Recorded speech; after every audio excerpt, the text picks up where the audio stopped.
श्री राधे श्याम मंदिर ट्रस्ट का 106वां पटोत्सव कार्यक्रम दिनांक 29 से 31 मई 2025 तक चल रहा है। इस अवसर पर दूसरे दिन सांस्कृतिक पाठशाला प्रांगण में आयोजित होने वाले कार्यक्रम में मूक बधिर विद्यालय का हुआ शुभारंभ। इस अवसर पर मुख्य अतिथि भानपुरा पीठ के शंकराचार्य के परम श्री 108 श्री अखिलेश्वर नंद जी गिरी महाराज जबलपुर मध्य प्रदेश, श्री शिवात्मानंद गिरी जी महाराज एवं भवानी मंडी उपखंड की उपखंड अधिकारी महोदय श्री श्रद्धा जी गोमे IAS तथा पुण्य जनक गोविंद मेड़तवाल एवं आदरणीय श्रीमती राधा गुप्ता के कर कमल से सरस्वती एवं राधे श्याम प्रभु का पूजन कर कार्यक्रम का शुभारंभ किया गया। इस अवसर पर पधारे हुए अतिथियों का स्वागत अभिनंदन श्री राधे श्याम मंदिर ट्रस्ट एवं श्री राधे श्याम सांस्कृतिक पाठशाला समिति के अध्यक्ष कृष्ण कुमार राठी द्वारा प्रसाद पोरवाल, बाल किशन गुप्ता, मनोहर प्रसाद पोरवाल,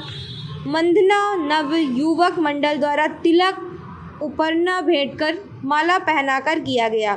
स्वागत भाषण में श्री कृष्ण कुमार राठी द्वारा राधे श्याम मंदिर ट्रस्ट वर्ष भर किए जाने वाले विभिन्न धार्मिक कार्यक्रमों सहित सामाजिक सरोकारों से जुड़े जन सेवा के कार्यों का उल्लेख करते हुए बताया कि मंदिर ट्रस्ट भवानी मंडी में धार्मिक कार्यक्रमों के साथ साथ समाज में मानव सेवा के लिए अनेक कार्य कर रहे हैं। नेत्र शिविर, तुलसी विवाह, गरीबों की सेवा, गौ सेवा, संस्कृतन भगवान ज्ञान गंगा शिक्षा और स्वास्थ्य के प्रति श्री राधे श्याम मंदिर ट्रस्ट सदैव कृत संकल्प रहा है। समस्त ट्रस्टियों की ओर से भवानी मंडी नगर में धार्मिक कार्यक्रमों के साथ साथ सामाजिक शिक्षा और स्वास्थ्य के लिए निरंतर कार्य करने का भी आश्वासन दिया। इस अवसर पर आज शुभारंभ किए जाने वाले मूक बधिर विद्यालय के बारे में आप सभी को अवगत कराया और पुण्य जनक श्री मथुरा लाल चंद मेड़तवाल का आभार व्यक्त किया। इसके पश्चात समस्त अतिथियों और राधे श्याम मंदिर ट्रस्ट तथा श्री राधे श्याम सांस्कृतिक पाठशाला समिति के सदस्यों द्वारा मूक बधिर विद्यालय के पोस्टर का विमोचन किया गया। तत्पश्चात समस्त अतिथियों द्वारा विद्यालय की पट्टिका का अनावरण किया और विद्यालय कक्ष का फीता काटकर उद्घाटन किया गया।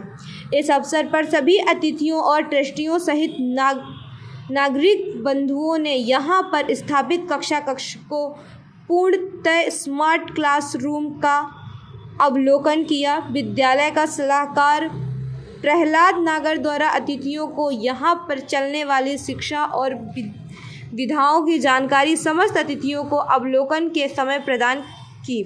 इसके पश्चात समस्त विद्यालय में प्रवेश पाने वाले 21 मूक बधिर एवं असहाय बालक बालिकाओं को बैग सहित शिक्षा सामग्री का वितरण अतिथियों के कार्यक्रम द्वारा किया गया।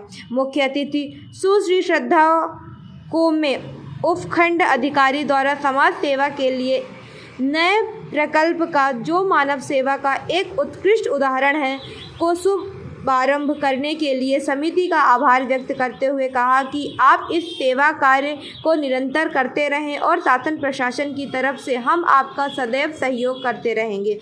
इस अवसर पर उन्होंने यह भी बताया कि आज के ही दिन मेरा चयन IAS परीक्षा में हुआ था। इसके लिए समस्त ट्रस्ट एवं शाला परिवार की ओर से उन्हें शुभकामनाएं और बधाई संदेश दिया।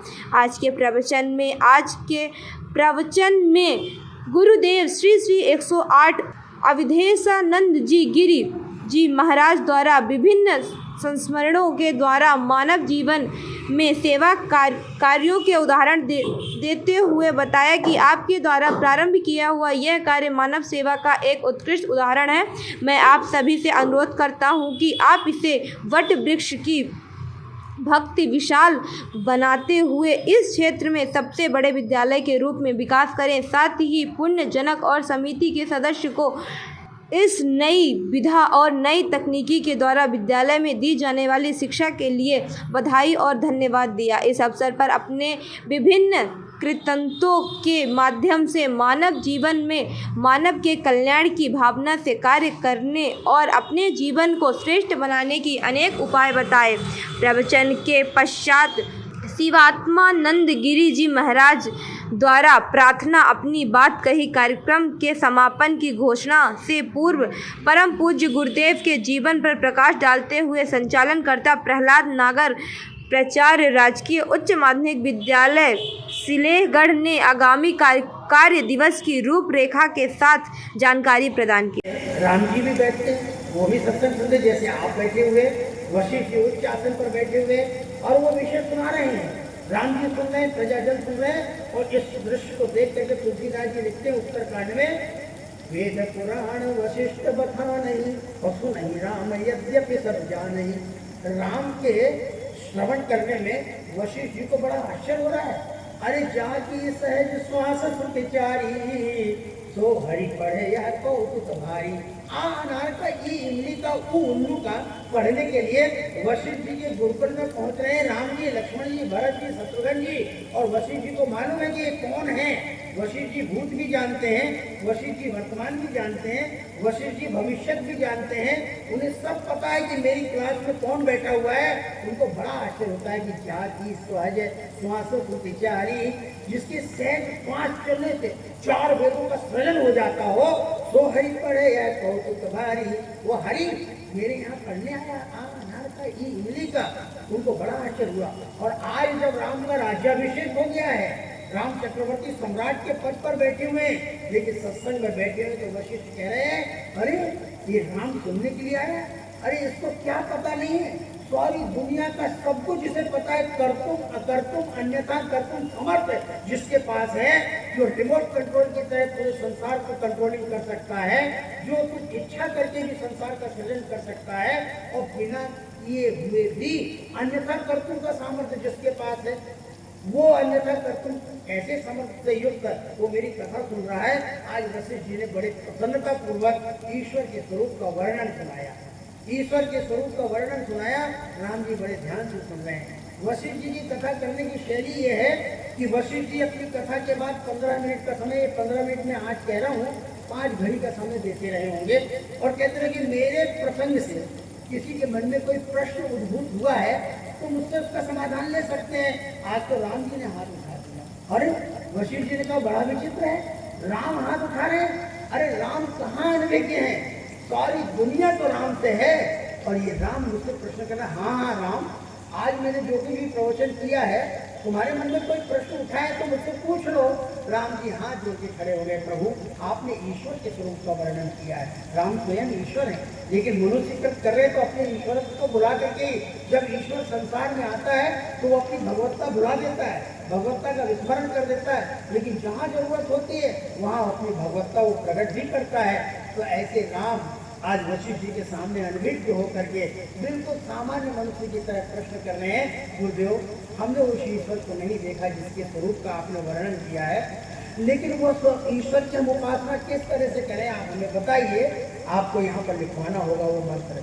मैंने एक मंत्र वहाँ बोल के आया गौशाला में, और ये मंत्र मैं यहाँ लिखने के लिए कह रहा हूँ। राम जी से कह रहे हैं, वशिष्ठ जी राम सुनो, तुमने अगर ईश्वर की उपासना का प्रकार पूछा है और ईश्वर का प्रत्यक्ष दर्शन करना चाहते हो तो लो, मैं तुम्हें बता रहा हूँ ईश्वर कहाँ रहता है।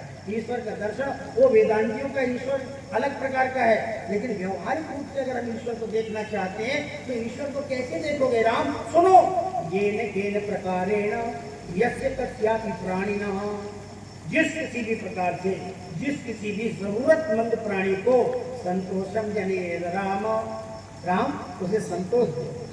सदैव ईश्वर पूजन, वही ईश्वर का पूजन है।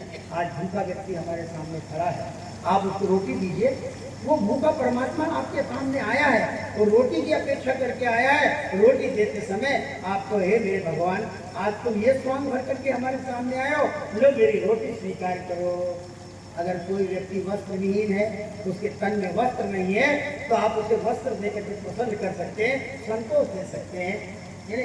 वस्त्रहीन को वस्त्र देना, भूखे को अन्न देना, प्यासे को पानी पिलाना। अगर कोई रोगोपचार की दृष्टि से रोग का उपचार करने के लिए आपके पास आ रहा है तो उसे औषधियां उपलब्ध करा दीजिए। आप ईश्वर की पूजा। भारत कल होने जा रहा है ठाकुर जी की, राधेश्याम जी की स्थापना, शुक्ल पक्ष पंचमी तिथि पुष्प नक्षत्र शनिवार 22 मई 1920 को अत्यंत दुर्लभ मुहूर्त हुई थी।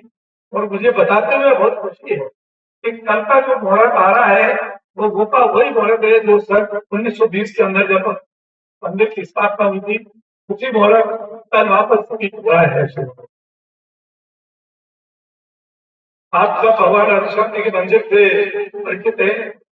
उनकी दिव्य छटा दर्शन अपनी अलग ही खुशबू और दर्शन का जो आनंद आता है, मुझे ऐसा लगता है कि जैसे हम मथुरा वृंदावन में आ गए हों, ऐसा अनुभव दर्शन के ऊपर यहाँ के सभी करीब करीब जो भक्त लोग आते हैं सबको ऐसे प्रतीत होते हैं।